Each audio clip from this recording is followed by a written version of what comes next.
दोस्तों, money for all channel में आप लोगों का स्वागत है। इस वीडियो में बात करेंगे कि आइडिया वोडाफोन कैसा कर रही है। गवर्नमेंट के कुछ टैक्स हैं जो ड्यू हैं इनके अगेंस्ट। अब कंपनी स्ट्रगल कर रही है, पैसा बहुत कम है। वोडा आइडिया ने मर्ज करके एक नंबर 1 ऑपरेटर बनने की ज़रूर कोशिश की थी, बट कहीं ना कहीं अब नंबर 2 पे आ गए हैं वो दोबारा से। उनका बेस काफ़ी इरोड हो गया है। देखेंगे कि क्या वोडाफोन आइडिया में इन लेवल पे इन्वेस्ट करना चाहिए कि नहीं।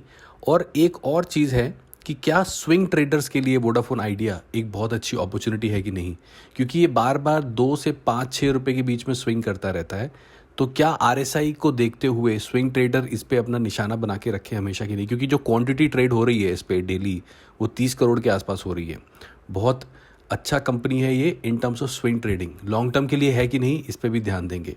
तो आइए बात करते हैं वोडा आइडिया लिमिटेड के बारे में।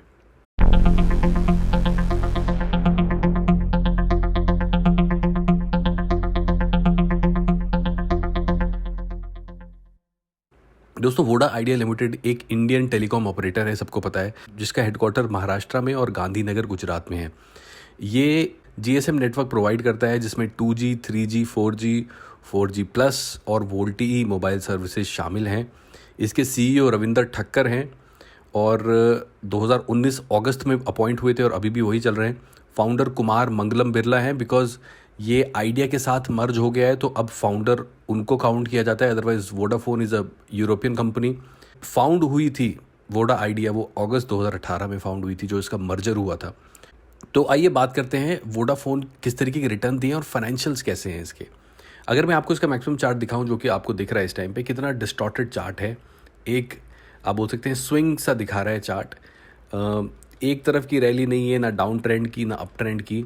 हालांकि 2008 से लेके 2013 तक इसने ज़रूर एक अप मूव दिखाए थे, बट 2013 के बाद से बड़ा ही नेगेटिव सा आउटलुक दिख रहा है।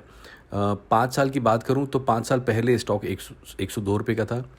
5 साल में अभी तक इसने नेगेटिव 95% रिटर्न दिए। यानी किसी ने अगर 1 लाख रुपए लगाया था वोडाफोन में, उसके पास केवल 5,000 ही बचे हैं। इस तरीके के रिटर्न दिए हैं। बहुत ज़्यादा वेल्थ इरोड करने वाला स्टॉक साबित हुआ है वोडाफोन। 1 साल की अगर बात करूं तो 1 साल में इसने 15 रुपये का हुआ करता था 1 साल पहले, वहाँ से लेके अब तक इसने नेगेटिव 72% रिटर्न दे दी। यानी कि जिसने लाख रुपए लगाया था उसके पास केवल 30,000 आसपास ही बचे होंगे। और 6 महीने की बात करूं तो 6 महीने पहले भी 4 रुपये के आसपास की कंपनी थी। तो अब देखिए 6 महीने में जो वोडाफोन कर रहा है, ये इस कंपनी का स्टॉक 5-6 रुपये पे मूव करता रहता है।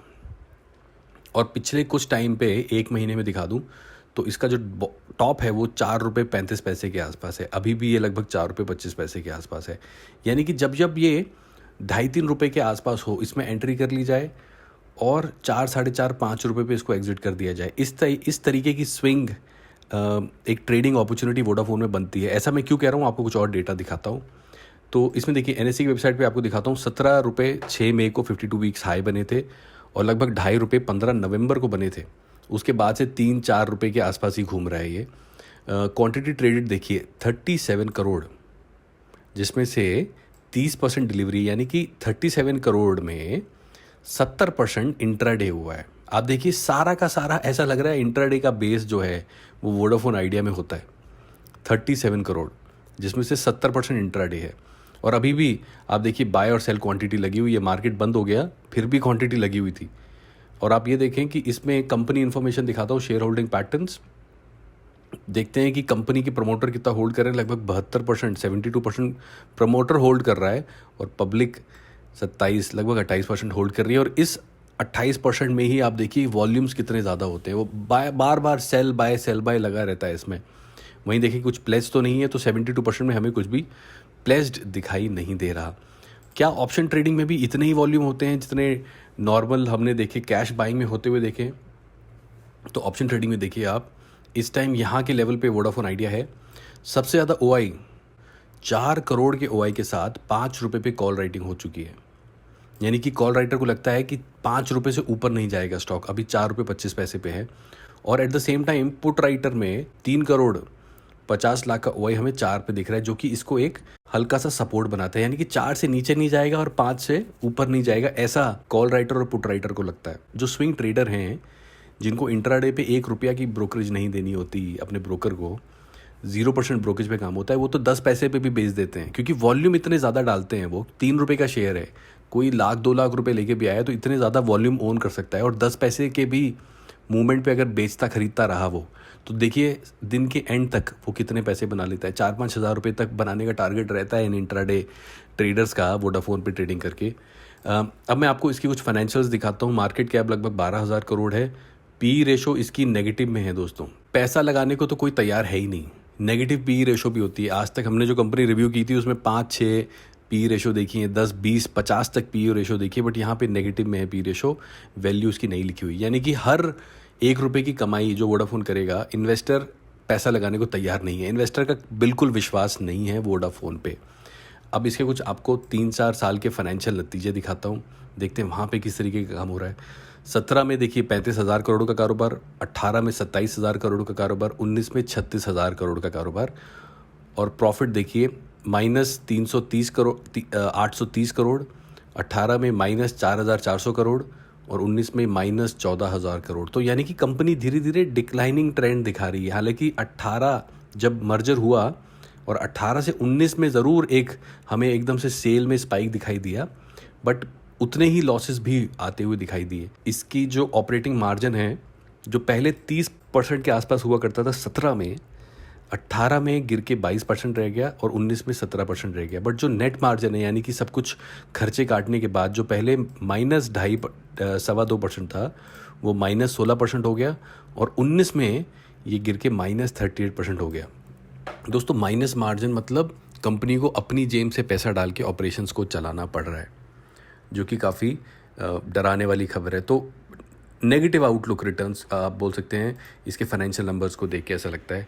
अब मैं आपको इससे रिलेटेड कुछ खबरें भी दिखाता हूँ। देखिए खबर ये है कि Vodafone Idea rallies 50% as Vodafone PLC infuses $200 million. तो इनकी जो PLC है, वोडाफोन PLC ने कुछ 200 मिलियन का फंड इन्फ्यूज़ किया है, जिस करके इसमें कुछ रैली देखने को मिली थी। 21 अप्रैल के आसपास की बात है ये। Vodafone receives interest from PE players for its optical fibre network. इनकी कुछ 16,000 किलोमीटर में ऑप्टिकल फाइबर बिछा हुआ है, जो अलग से एक स्टेट से दूसरी स्टेट तक जाता है।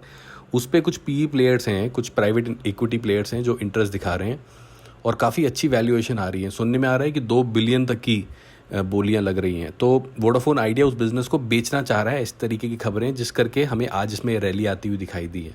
आपने देखा कि आज का जो वोडाफोन था उसमें लगभग हमें 2.5% अप मूव दिखाई दिए। देखिए Vodafone Idea to get 733 crore tax refund. तो इस तरीके की खबरें, 3 मेन खबरें दिखाई दी थी जब मैंने खबरें देखी थी कि PLC ने 200 मिलियन इन्फ्यूज़ किए हैं, कुछ प्राइवेट इक्विटी प्लेयर इनके ऑप्टिकल फाइबर बिजनेस में इंटरेस्ट दिखा रहे हैं, बहुत अच्छे वैल्यूएशन की जा रही है उस बिज़नेस को लेके, और वोडाफोन ने कुछ 730 करोड़ का टैक्स रिफंड आया है। इन सब चीज़ों के बावजूद आप देखें, अगर कुछ और टेक्निकल पहलुओं पे नज़र डालें तो इसका जो मूविंग एवरेज है, 90 डेज़ मूविंग एवरेज है, वो नीचे की तरफ के इशारे कर रही है। जो 30 डेज़ मूविंग एवरेज है वो हल्का सा ऊपर जाती हुई दिखाई दे रही है। और RSI इसकी आप देख सकते हैं 40 से 50-60 में ही फ्लोट करती है। इससे पहले जब RSI नीचे गया था, जो कि 21 के आसपास चला गया था, वोडाफोन ने बॉटम बना दिए थे 3 के। अभी जब 4 पे है वोडाफोन, लगभग 4.25 पे है, तो RSI आप देख सकते हैं कैसे 60 के आसपास है। तो अगर किसी को इसमें स्विंग ट्रेडिंग करनी है, क्योंकि मैंने वीडियो की शुरुआत ही ऐसे की थी कि ये लॉन्ग टर्म इन्वेस्टमेंट के लिए शायद एक अच्छा सौदा नहीं है, बट अगर आप एक स्विंग ट्रेडर हैं जो 2, 2.5, 3 रुपये पे एंट्री करें, या फिर अगर 50 पैसे की ही इसमें गिरावट है और आपको लगता है कि क्या मैं एंट्री कर जाऊं, तो RSI को ज़रूर देखा करें। RSI 40 के आसपास आए तो आप 50-60 के RSI के लिए टारगेट कर सकते हैं, और उस 50-60 में जितना ये गेन कर जाए, 1 रुपया 50 पैसा या 1.5 रुपया, वो आपके लक पे डिपेंड करता है। सबसे बड़े सवाल का जवाब, क्या वोडाफोन में लॉन्ग टर्म के लिए इन्वेस्ट करना चाहिए? बिल्कुल नहीं। कर्ज़ों में डूबी हुई कंपनी है, बिल्कुल इन्वेस्ट नहीं करना चाहिए। और ऐसा लग रहा है कि जियो वन साइडेड एक वॉर लड़ रहा है यहाँ पे। एयरटेल भी कहीं ना कहीं सर्वाइव करने की कोशिश कर रहा है, बट वोडाफोन आइडिया बहुत बुरी तरह पिस रहा है और अपना ऑप्टिकल फाइबर बिजनेस भी बेचने की प्लानिंग कर रहा है। तो लॉन्ग टर्म के लिए तो बिल्कुल भी इन्वेस्टमेंट बनती ही नहीं वोडाफोन आइडिया में, अनटिल अनलेस कुछ बहुत ज़्यादा फंडामेंटल चेंजेस आ जाएँ, पोर्ट करने को मना कर दे गवर्नमेंट, कुछ अगर ऐसा कुछ निकल के आता है तो वो गवर्नमेंट लॉज पे नज़र रखनी पड़ेगी। बट करंट सर्कमस्टेंसेस पे it's a no for Vodafone Idea. But definitely अगर आप एक स्विंग ट्रेडर हैं, अगर आपका करियर है स्विंग ट्रेडिंग करना, अगर आप एक फुल टाइम प्लेयर हैं स्टॉक मार्केट के, तो RSI को देखते हुए जब RSI 35-40 के आसपास जाए तो वोडाफोन में एंट्री करें, और 40-50 के RSI के लिए आप उसमें टिके रह सकते हैं। तो आपको 1-1.5 रुपये का मूव मिल सकता है, क्योंकि सस्ता स्टॉक है तो उसमें वॉल्यूम आपके अच्छे निकल के आ सकते हैं। तो दोस्तों ये मेरी राय है वोडाफोन के बारे में। It's not a long term investment, it's a swing trading opportunity. इसी के साथ I will wind up the video. Thank you so much for watching.